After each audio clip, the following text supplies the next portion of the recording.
T'est-il déjà arrivé d'écouter quelqu'un parler et de te dire waouh, qu'est-ce qu'il est intelligent, qu'est-ce qu'elle est intelligente? La plupart du temps, les personnes qui dégagent ça quand ils ont fini de s'exprimer, ce sont des personnes qui lisent beaucoup.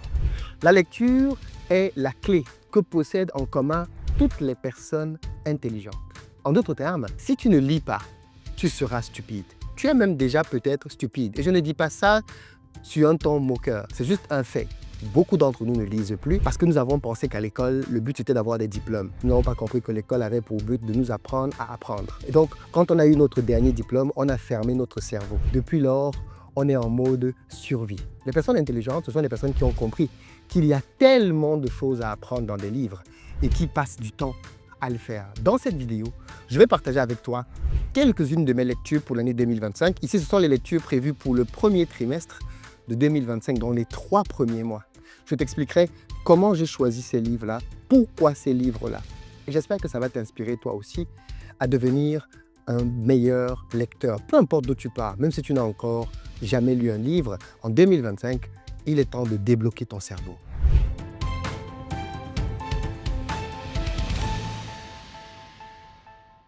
Salut à toi, bienvenue sur ma chaîne, moi c'est Philippe Simon et si je te parle de business en Afrique, de développement du continent, de mindset, de gestion des finances, donc si ce sont des thématiques qui t'intéressent, je t'invite à t'abonner. Pour ceux d'entre vous qui êtes en Côte d'Ivoire, qui arrivez prochainement à Abidjan, n'oubliez pas qu'on a des véhicules que l'on met à votre disposition avec ou sans chauffeur en fonction de votre budget.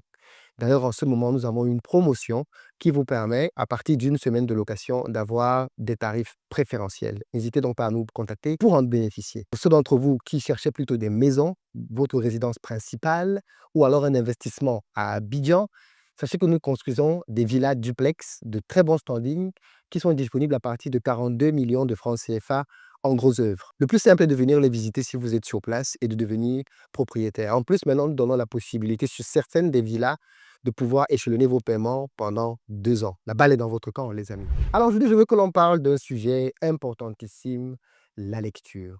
Beaucoup d'entre nous sont conscients de l'importance de la lecture, mais malheureusement, n'y parviennent pas. Et peut-être que l'une des raisons pour lesquelles beaucoup n'y parviennent pas, c'est à cause des choix des livres. Je suis d'accord que les livres ne se valent pas. Il y a des livres qui sont très célèbres, mais qui ne sont pas de bons livres. Et il y a d'autres livres qui ne sont pas célèbres, mais qui sont vraiment de bons livres. Donc, je suis d'accord que tomber sur les bons livres, ce n'est pas toujours évident. Mais si tu as encore des doutes sur l'importance de la lecture, laisse-moi te rappeler quelques faits. Le premier fait, c'est que la lecture, c'est l'arme des leaders.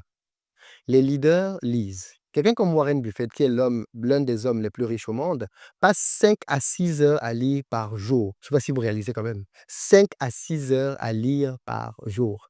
Et dans ses lectures, il va chercher tellement de connaissances qui vont lui permettre d'être un meilleur investisseur. Bill Gates, par exemple, lit 50 livres par an. Oui, ça fait à peu près un livre par semaine. Des exemples comme cela, il y en a plein de leaders qui passent beaucoup de temps à la lecture. La deuxième chose, c'est que la lecture développe ton cerveau. Pas de lecture égale stupidité. Je suis désolé de dire ça crûment, mais c'est la vérité. Ton cerveau est comme un muscle. Pas d'activité, pas d'intelligence. Et crois-moi, scroller sur TikTok, ça ne développe pas l'intelligence. Parce que certaines personnes te disent, oui, mais sur TikTok, il y a des informations. Ça ne travaille pas sur ton cerveau comme la lecture le fait en fait. Imagine ce que serait ta vie si tu lisais au moins un livre par mois. Ta vie serait changée complètement. Et on va en parler tout de suite avec des exemples bien précis. Et puis, troisième raison, ne pas lire, c'est accepter d'être facilement manipulable. Aujourd'hui, Internet regorge de tout. Les personnes qui lisent, ce sont les personnes qui développent leur capacité d'analyse et qui savent donc facilement identifier des arnaques aux choses sérieuses. Bref, la lecture n'a que des avantages. Regardons à présent donc comment je procède. Alors pour cette année, par exemple, je suis parti sur une base de 2 livres par mois minimum. Le mot est bien dit, minimum. Et donc, ce que j'ai fait simplement, c'est que j'ai sélectionné déjà les livres que je vais lire en fait. Comme ça, il n'y a pas de place à l'improvisation. Pour le premier trimestre, j'ai sélectionné déjà 6 livres dans différents domaines, comme on va le voir tout de suite. Mais pourquoi je dis minimum? Parce que ma méthode, elle est simple. J'ai 2 livres par mois. Voici je vais vous les présenter. Ça, c'est le mois de janvier. Ça, c'est le mois de février. Ça, c'est le mois de mars. Mais en parallèle, parce que les gens qui lisent savent bien qu'on ne lit jamais un seul livre en même temps. En général, on lit 2 voire 3 livres en même temps. Et bien, en parallèle donc de ces lectures, parce que je suis en train de lire, je suis fatigué de lire là, ou alors j'ai envie de lire autre chose, et bien, je le pose, Et j'ai donc des livres transverses, c'est-à-dire des livres que je vais lire en même temps que d'autres livres. Et donc là, j'en ai à peu près un par trimestre. Là, il y en a 4, mais en fait, celui-ci il est optionnel parce que je pense que je vais l'avaler assez rapidement. Je vais certainement rajouter un autre là-dessus. Ou alors, je vais le faire basculer dans la catégorie des livres que je vais lire simplement dans un mois. À voir. Donc, regardons donc de plus près les livres que j'ai pris pour cette année. Les livres ont été sélectionnés sur la base de mes besoins.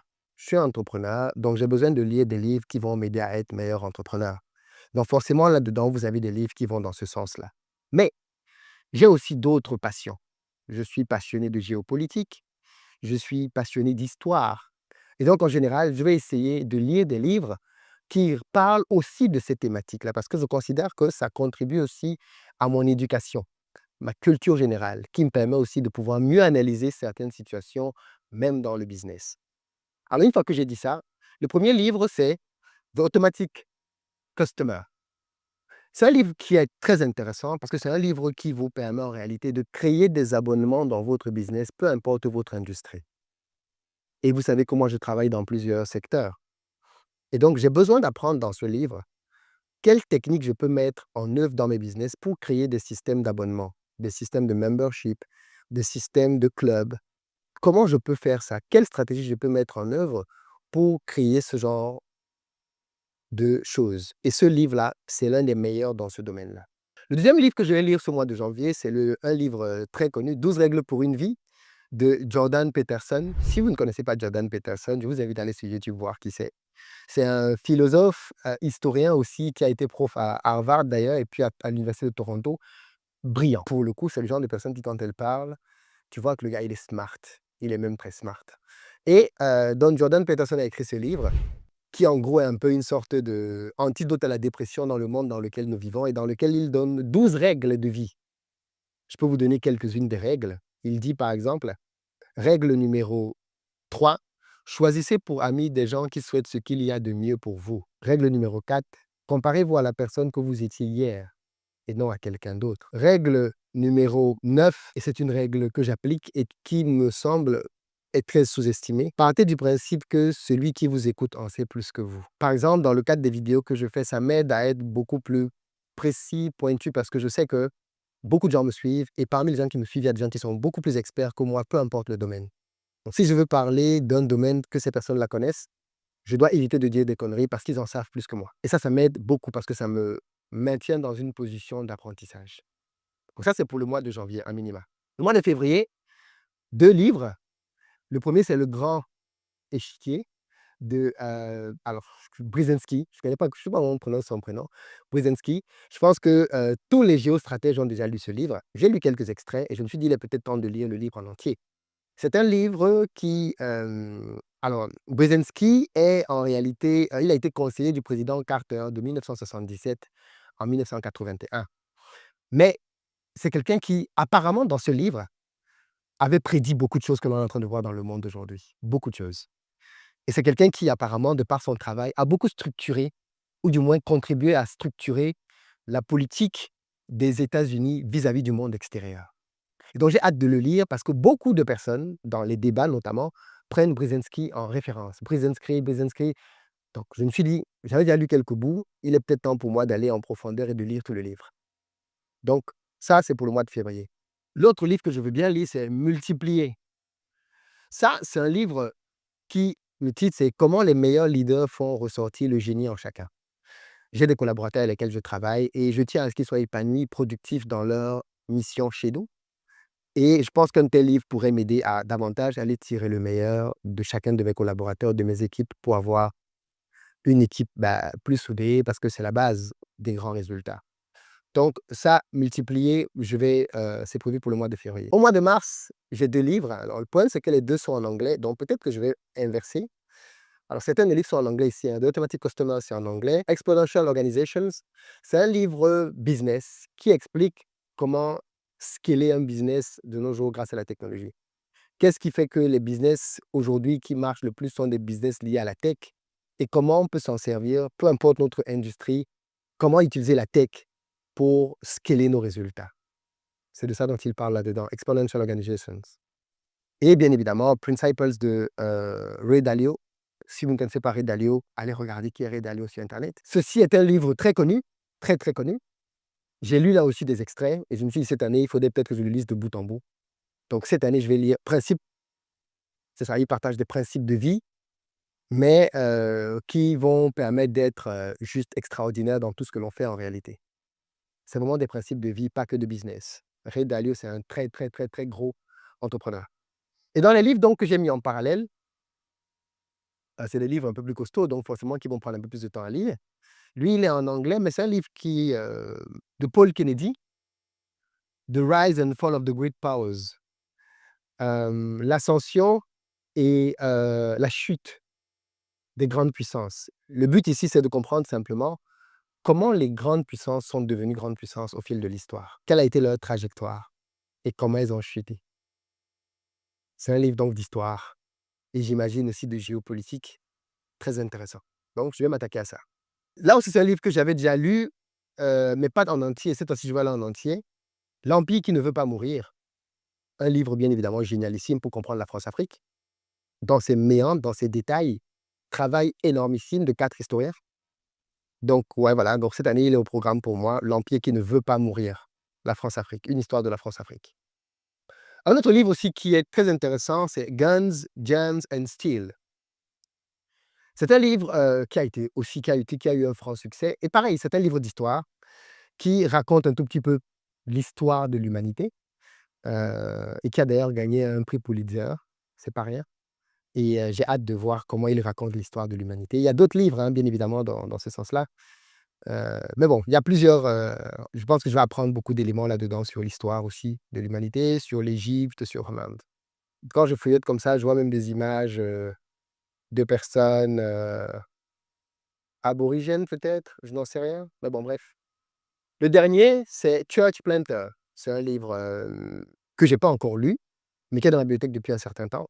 C'est un livre de missionnaires pour les personnes qui font de l'implantation d'églises. Donc ça, c'est le côté chrétien. Et c'est un livre qui est basé sur 3 axes. Alors, voilà. The Man, The Message, The Mission.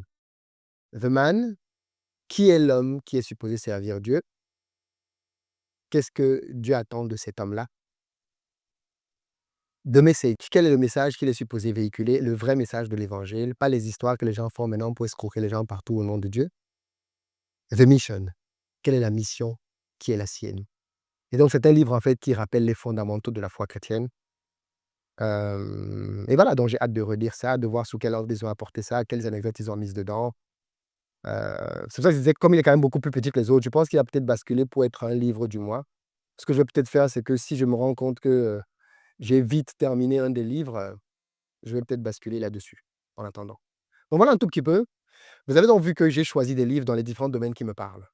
Le business, l'histoire, la foi, la géopolitique. Et ça doit être la logique qui vous guide. Vous devez choisir des livres dans des domaines qui vous intéressent, parce que la lecture doit être quelque chose qui n'est pas ennuyeux. Si vous vous forcez de lire dans des domaines qui ne vous intéressent pas, la lecture va être horrible, ça va être une corvée, vous n'allez pas aimer ça. Par contre, si vous vous penchez sur des domaines qui vous parlent, des domaines que vous aimez, c'est déjà peut-être une base. Donc, pour ceux qui ne lisent pas ou qui lisent peu, commencez par choisir un domaine qui vous intéresse.